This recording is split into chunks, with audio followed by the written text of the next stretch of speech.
Ladies and gentlemen, welcome to the Sequel Show. I'm your host, Sequel's Hater Nation. With me as always, Hank and Bruce, snuggled in behind me. They couldn't be more excited to be here. I couldn't be more excited to be here. So much to talk about. Let's get into this right away. Now, I don't mean to start the show negative, but there's something that happened last week that I really need to get off my chest. Now, here at the Sequel Show, we promote other managers to make videos. If not, we would be hypocrites. This show was influenced by those managers in Sequel that made videos before us. But here's the deal. 3 weeks ago, we came onto the Sequel channel and we told everyone we're going to do this show and it's going to be based on The Late Show because we love David Letterman. He's our hero. He's our inspiration. And everyone seemed to really like that idea. And not 2 weeks later, the Minotaurs come on, and they got this thing that's called the Minotaur Minute. And basically, he says this is inspired by a guy from the other network. Are you kidding me? Do you not understand the history of the late night wars? Do you not know what Dave went through at NBC? Do you have any idea of the battle that he had for his entire career with the people on that network? And then you come out 2 weeks after I say I love Dave, and you say, hey, I love these guys. To me, that is a declaration of war against the Sequel Show. So here we go. Now you post the Minotaur thing, and for those of you who didn't see it, it was posted 3 times. Hard enough to watch the first time. And I like the Minotaur Minute. I like the title. I thought the concept was going to be really good.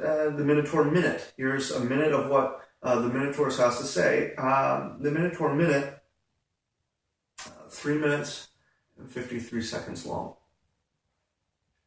I gotta say, the extra time was not to our benefit.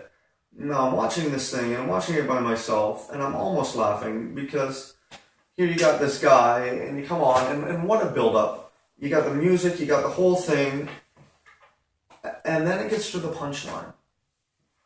And nothing. And I thought, is that supposed to be the funny part? Is that funny? And then I realized that I think the Minotaur actually thought, he was giving us a little bit of the business there.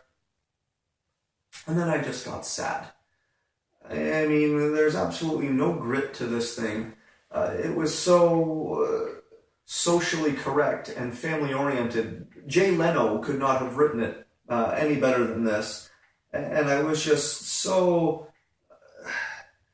ashamed of what was happening here. And I thought, maybe this is only me. So I brought Hank in, and I showed it to Hank, and this is Hank. You've killed Hank. You're killing Hank. But at least I knew I wasn't the only one.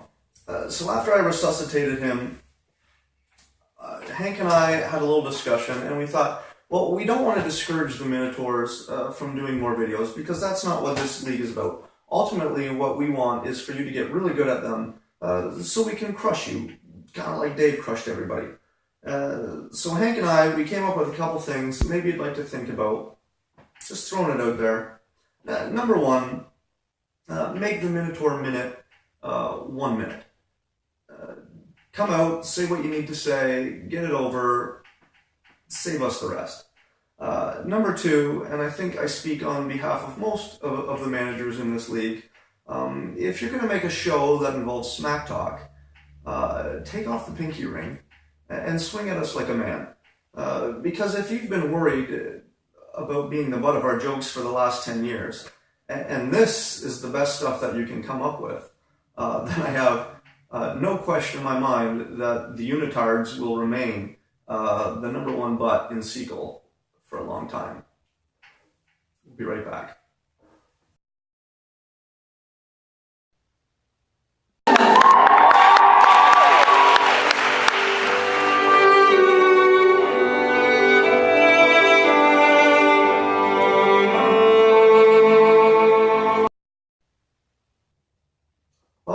show everybody. Now, what I want to talk about now is something that just happened in SEKL, and I think everybody's talking about it. Of course, it is the donkey's newest addition to the tattoo sleeve.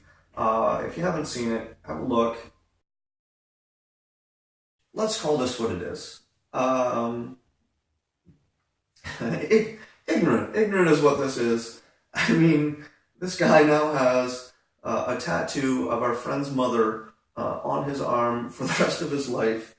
And I mean, there's a fine line between the SEKL world and the real world. And nobody tiptoes along that line better than the donkey. And I think about what he's done here, and I think about, let's not think about even SEKL, let's think about fantasy football leagues across the entire planet. I don't know that there is anybody else that can pull this thing off like the donkey has here. I don't know if it's just me, but ignorant, yes, but doesn't it just feel like the right kind of ignorant? I think if it was anyone else, big trouble, but you almost expect this from the donkey. So I've got to say, donkey, well done, nice job, a great homage is really what this is to a SEKL fixture for the past 10 years. Well done. Let's have another look here. Now, some of you may not know this, but about a month ago when Donkey and I were in Ottawa, we had a little discussion about him wanting to get a tattoo to represent the Constitution somewhere on his sleeve. And after a couple drinks and a quick conversation, we decided, or he decided, or I decided, that I would take my favorite line from the Constitution, and he would get it tattooed on his arm. And ever since that day, I've been combing through the whole thing. I've been looking for the right phrase, because I'm not going to lie, I take this quite seriously. This is something that is going to be on his body for the rest of his life. So going through the Constitution, I was having a hard time finding something that I thought represented the donkey or represented this league. And then one day, something just hit me like a bullet in my head. I haven't been able to get rid of it. I think it's a fantastic idea. And I know, Donkey, that we didn't talk about location, but this is very location specific. And it comes down to basically what the Constitution is about, rather than something written in it.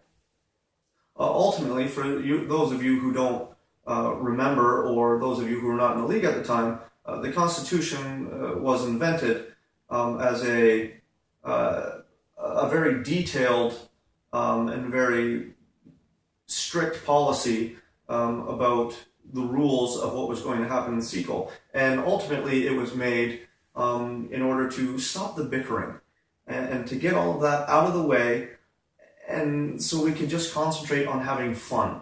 And that's the whole idea of the fantasy football, is fun, and things were getting to the point where they weren't fun. So the Constitution came in and it gave everybody on the same page. This is what we're doing. And so thinking about that, I thought, for this tattoo on the donkey, why don't we do location specific, the top of the sleeve, above all the tattoos you already have. I would like you to get this, Donkey. The following is the Constitution of the Sarnia Elite Keeper League, ... You put that up there. It's a little nod to the Constitution, but also it tells the story. Underneath, all of your other tattoos represent all the fun things that are in SEKL, all the fun that SEKL is, and everything it's about. That's what the Constitution was designed for, so that we could have fun. The tattoos are there to show the fun. That's the best I can come up with, buddy. I hope you like it. I hope to see it on your arm soon, my friend. We'll be right back.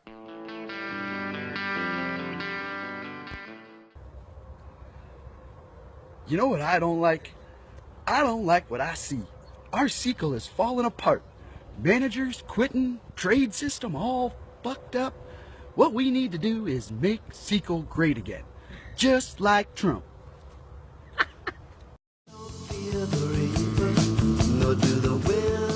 Ladies and gentlemen, welcome back. It's time now for the ever-popular Brucey's Match of the Week. Roll the thing. Brucey's Match of the Week, yeah! As everybody knows, every week in SEKL, there's so many important matchups, so many good matchups to watch, and Brucey goes through all of them, and he takes a hard look at what's going on. And this week, I gotta tell you, I mean, there's so many high-powered teams playing, looking to clinch playoff spots, looking to gain some ground. The standings are closer than they've ever been, but Brucey scrolls down a little bit further to the deeper parts of the league, and he looks at this matchup, and my goodness, what a beauty he's picked here. This week, Brucey takes the Hippos versus the Wheat Kings. Now, both of these guys have been on the Brucey's Match of the Week before. And this week, my goodness, look at this. 2 3-6 teams, 10 years in SEKL, both of them original members, and neither of them have ever missed the playoffs. And here they are at 3-6.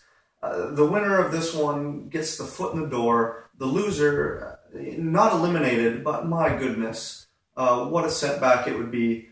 And then we take a look at the players involved and the situation here. Let's look at the bye weeks. My goodness. The Wheat Kings, Andrew Luck, out. He can't play. He's not allowed to play. He's on a bye week.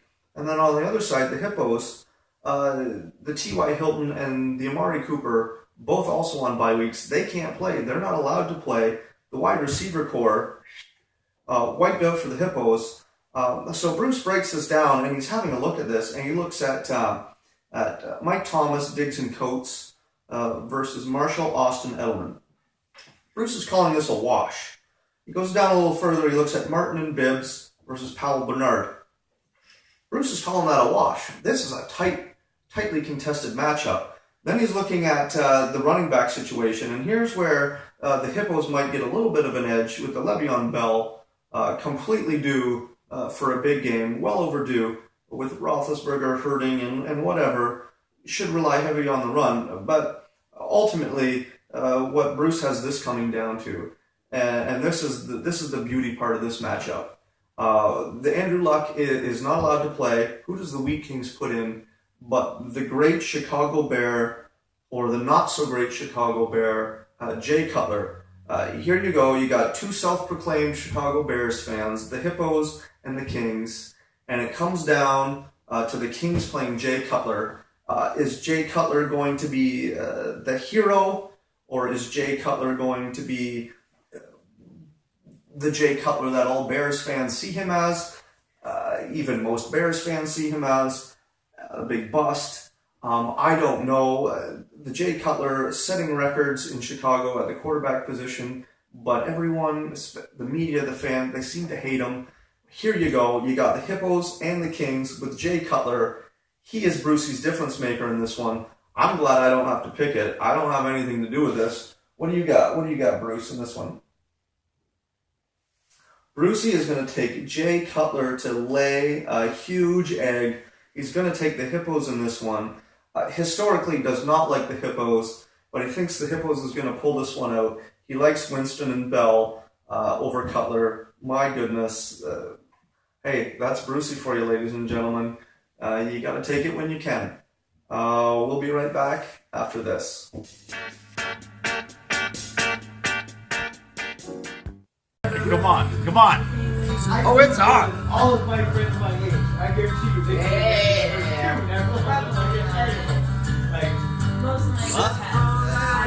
See the killer's face. Maybe it's someone standing in a killer's place. Money is for nothing, well, that's nothing new.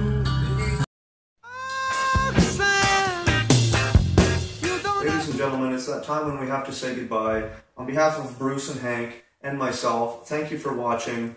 Have a good night, and of course, as always, don't pick a kicker.